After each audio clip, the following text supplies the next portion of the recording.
அடடே கடைசி வரைக்கும் போராடி கடைசியில் இப்படி பண்ணிட்டாங்களே அப்படின்னு சொல்கிற மாதிரி ஒரு சம்பவம் பண்ணியிருக்காங்க இந்தியா வாஸ் ஜிம்பாப்வே அந்த சீரியஸ் மேட்ச்சு ஃபஸ்ட்டு மேட்சஸில்.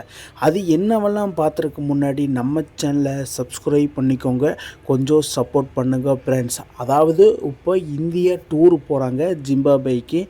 அதில் 3 மேட்ச் கொண்ட T20 சீரீஸில் அதுக்கு தான் இந்த டிராஃபி கொடுக்க போகிறாங்க. யார் வின் பண்ணுறாங்களோ அவங்களுக்கு தான்.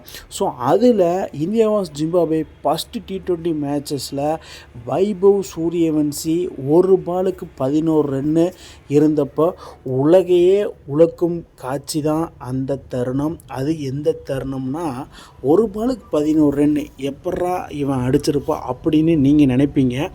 அங்கே தான் ஒரு ட்விஸ்ட்டு.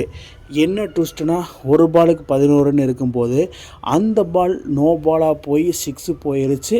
மறுபடியும் அடுத்த பாலு 6 போய் வைபவ் சூரியவன்சி உலகத்தையே ஒரு கலக்கிட்டார்.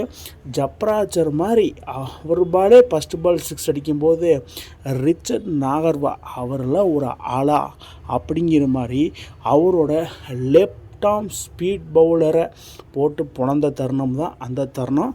கடைசி ஓவரில் அதையும் மாதம் செஞ்சு காமிச்சது வேறு மாதிரி.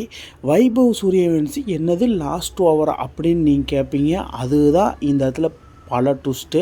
ஏன்னா எல்லா பேட்ஸ்மேனுமே அவுட் ஆகி வைபவ் சூரியவன்சி மட்டும் நின்று அடிச்சிருக்காருன்னா அது சாதாரணமான விஷயம் இல்லை. அது ரிச்சர்ட் நாகர்வா மாதிரி ஒரு பெரிய பேஸ் பவுலிங் அட்டாக்கை போட்டு புலந்தெடுத்ததா.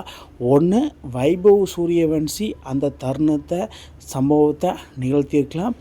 அவர் விட்டால் ரிங்கு சிங்குக்கு அருமையான ஒரு நல்ல சான்ஸு.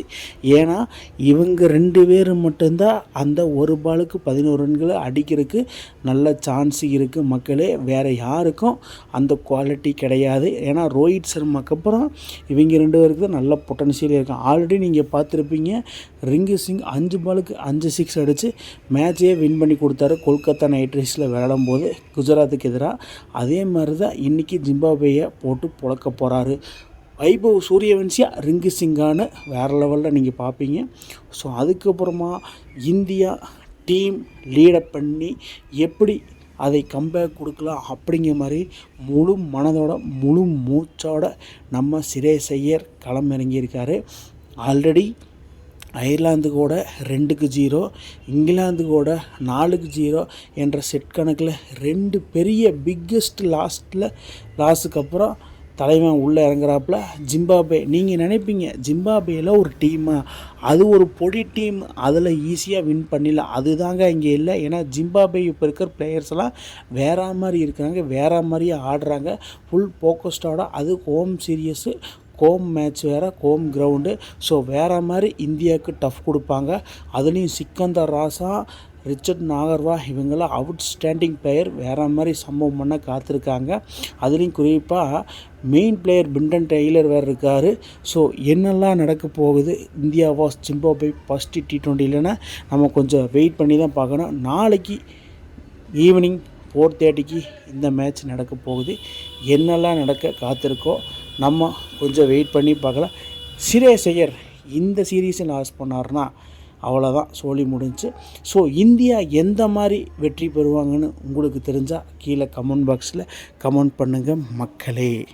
இந்த மாதிரி இன்ட்ரெஸ்டிங் கிரிக்கெட் வீடியோவை தெரிஞ்சுக்க நம்ம சேனலை சப்ஸ்கிரைப் பண்ணுங்கள், லைக் அண்ட் கமெண்ட் பண்ணுங்கள். மேலும் மேலும் உங்களுக்கு வீடியோ வந்துகிட்டே இருக்கும்.